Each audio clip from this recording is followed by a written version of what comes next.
Hello and welcome to today's video. And now, as you can see, we have a little bit. We don't have much to talk about, but we need to discuss Tropical Depression 3, or Tropical Colors, which was Tropical Depression 3, and as it was honest, looking pretty healthy last night and into this morning, and intensity reached about 45 knots. But you can sort of see here.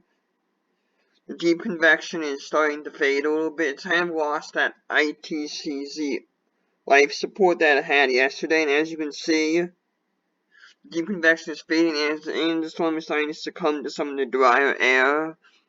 And the current intensity is at around 40 knots, 45 knots, with a pressure of about 1,000 millibars. The system is still expected to move generally west away from land, even though the forecast track, as you can see in the National Hurricane Center, has generally shifted more southerly. They keep us in the deep tropics longer. It's not really supposed to change much.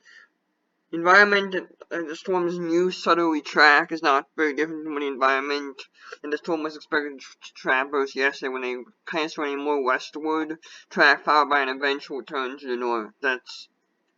Despite the track difference, it's not supposed to really change the storm's environment. And as you can see, a combination of even some moderate wind shear, but especially some drier air, and even some cooler waters, partially due to its general slow movement. That's going to result in the wind stress upwelling cold waters from beneath the surface. That's going to make the waters cold and also lead to weakening. We're likely to see some gradual weakening over the next several days. The system could very well degenerate into a tropical depression by midweek, and then further degenerate into a post-tropical remnant low a day or two later. You can just kind of see the Dvorak. You can see there's not really that much left of it. We were also tracking Invest 93, which kind of moved onshore into the Mexican coast now. And it's not without developing into a tropical depression. Remnant moisture may help fuel a possible tropical cyclone in the Atlantic in the Bay of Campeche, currently known as Invest 92, will likely eventually develop, maybe move inland into Mexico briefly before re-emerging open waters, then potentially threaten either Texas or Louisiana, but we are still likely a week out from that anyways. Furthermore, there's also a current area of disturbed by the National Hurricane Center has recently tagged. National Hurricane Center has tagged. Another area of disturbed weather that has at least some chance of developing.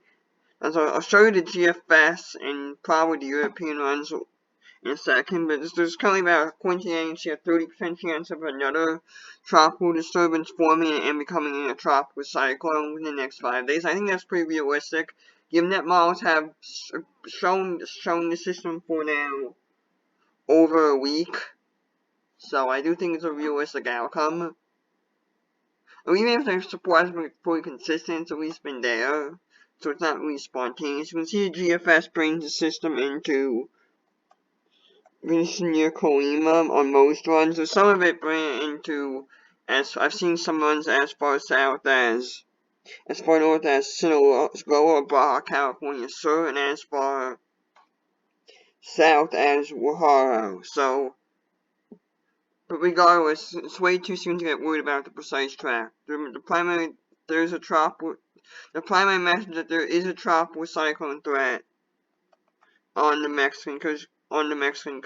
You can see the Canadian kind of is similar to GFS, but weaker. You can sort of see the European. The European also brings a prospective tropical cyclone at decent intensity into a similar location. And if I were to start nitpicking model runs, I believe. So the icon doesn't show it, never mind. But anyway, I think that those are all the main model runs that I'll show for this video. I mean, this prospect system is probably the next system that bears watching, so I think Carlos is going to quickly becoming irrelevant. It's basically a non-story at this point. Given the fact it's already starting to show signs of weakening, like the storm literally formed yesterday. It peaked as a 45-knot tropical storm this morning. Now it's starting to decay, and I'm expecting the National Hurricane Center to go over its intensity. I think that kind of quickly, the slow start of the season of the Pacific hurricane season is continuing, and the slow start is continuing, and Carlos is once again being yet another relatively uneventful tropical system. So heads are turning to this next prospective system, which at least could be a land threat. But anyway, that's the end of this video. There's not really anything else to discuss. Hope you guys enjoyed it.